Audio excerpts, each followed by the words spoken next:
G'day and welcome to Aussievision. Today we are talking about a Benidorm Fest from Spain. As you can see here, we've got the little flag for Spain. It may not be behind us, but we do have the flag there. Didn't fit in the background properly, but anyway, there we go. Let's talk about Benidorm Fest. Now, it was the best national final of the season, hands down last year, and they've sent us against 18 cracking songs for 2023. Now, 15 of the Aussievision team members voted on their favourites, and today we're going to bring you the top 5 songs from the team before we see the live. So look, take it with a bit of a grain of salt here.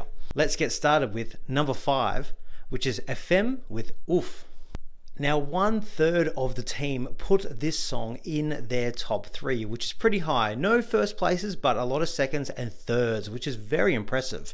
The reasons people on the team put it so high, very much saying it's dance pop perfection. It's hooky, it's got a catch, and very much the word pop came up here. Now look, a lot of people love good pop at Eurovision, and they're serving this up here, this girl group here. So they've got a lot of really good comments behind them, but for me personally, I think this is really solid, and again, I agree, it is good pop done very well. I do worry though, because we've seen a bit of this before. It reminds me a little bit of G Nation from Australia Decides this year, and actually parts of the song remind me of an Albanian song from Fick a few years ago from Sonny Malai, Mea Forte. Go back and have a listen, you can hear it. And I just worry that maybe it could end up being a little bit messy live on stage. It's always very hard to do a group together that sounds fantastically well with that many people. And there's a lot going on in the song as well. But it's contemporary, it's modern, it sounds good. And if the women can do a really good job of this, there's no reason it can't do well at Benidorm Fest. Do I think it can win the whole thing? Probably not. But look, it was no one's first place here. It was 5th overall, so it's a very solid entry that a lot of people will like, particularly I think a lot of Western ears and a lot of people maybe outside of Spain. Obviously Spain's Western Europe as well, but maybe out of the domestic market of Spain, a lot of people might particularly like this as well. So that was our 5th place. In 4th place was Famous with La Lola. Now, Famous was from Operación Triunfo. He actually won it a few years back as well, but didn't actually get the ticket to Eurovision because that's a separate competition. But anyway, it's come 4th with our team. Again, it has some very good high ratings without anyone's 12 points coming up for this song. And a lot of people just really love the kind of summery Latin pop vibe of the whole thing. Now, for me, it was actually my 3rd place overall. I really like this. Famous has got a great voice, he sounds great, and there's almost a kind of a football anthem kind of sound to this as well, which I think always works very well and can work very well with Spanish songs in particular. It just marries up really well. So look, for me, I think this is fantastic. I think Famous will bring it live on stage. He's an experienced performer. This is a fun track, and I think it could do better than a lot of people expect. However, I'm not sure it can take out an entire win for Benidorm as well. Maybe it's just missing that little bit of an oomph there, but I think it's going to be a great song to have in the lineup at Benidorm. Our 3rd place went to Jose Otero with Inviernos en Marte. Had to look at that one again. Cracking song here as well. We do have someone who gave it 12 points and a lot of people who gave it 2nd place, including myself. But let's look at what the team said about this as well.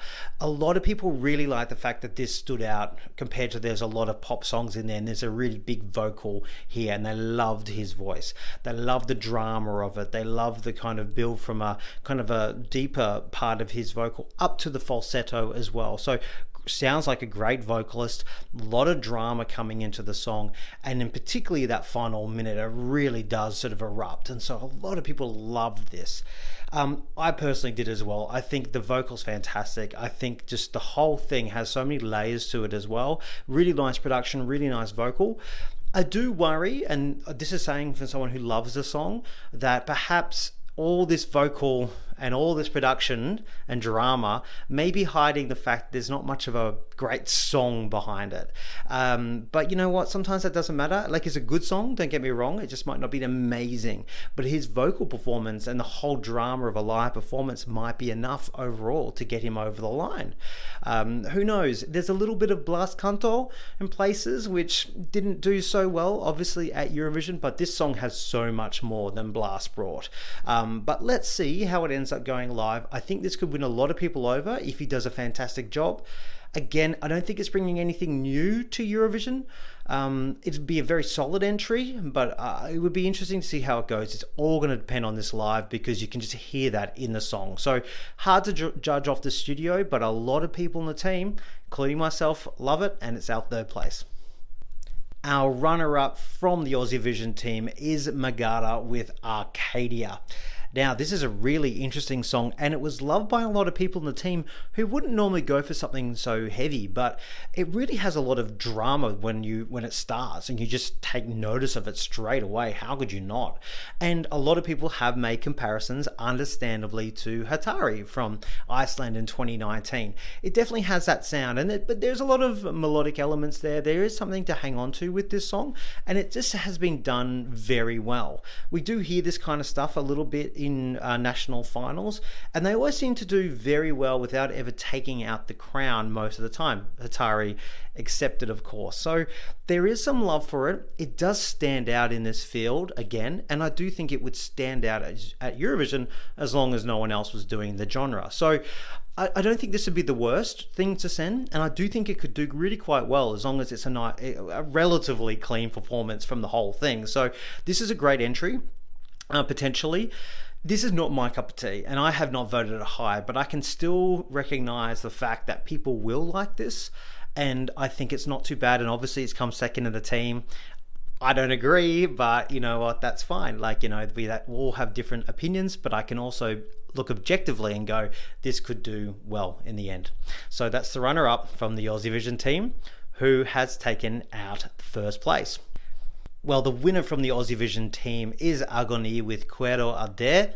A lot of 12 points for this song, 8 of the 15. So this is over half the team put this in first place. We don't often see that, so this had real impact with people, and I think it very much was, other than saying what a banger, it very much was people going, there's a real darkness, there's almost this dark pop kind of clubby vibe to the song, a lot of different layers to it as well. You got this spoken word rap, then you go into these really high vocals and this really kind of different chorus. It's just fantastic.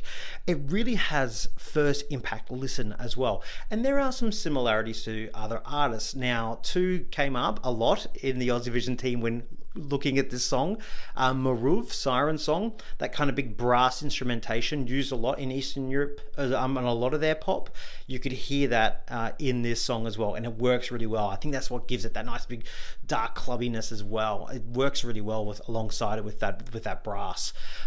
Also, Michael Ben David, in a good way. I think we can all agree Michael Ben David could sing for Israel last year. Great vocalist, high vocal, little campery, and I think there's elements of Michael Ben David coming in here with a Maruv wrapped up in a big Spanish bow.